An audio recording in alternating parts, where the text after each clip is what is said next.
दोनापावलाच्या our lady of the rosary उच्च माध्यमिक शाळेच्या सांस्कृतिक समितीन भारताच्या स्वातंत्र्याच्या 75व्या वर्सा निमतान स्वतंत्र भारताचो दृष्टिकोन आणि ताचे ध्येय या विशयाचेर खासा सर्तीचे आयोजन केले।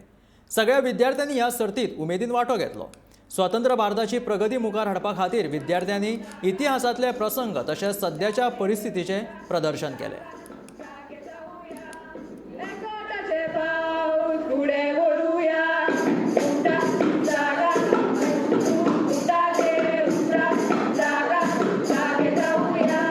भारत को आजाद होकर 75 वर्ष हो गया।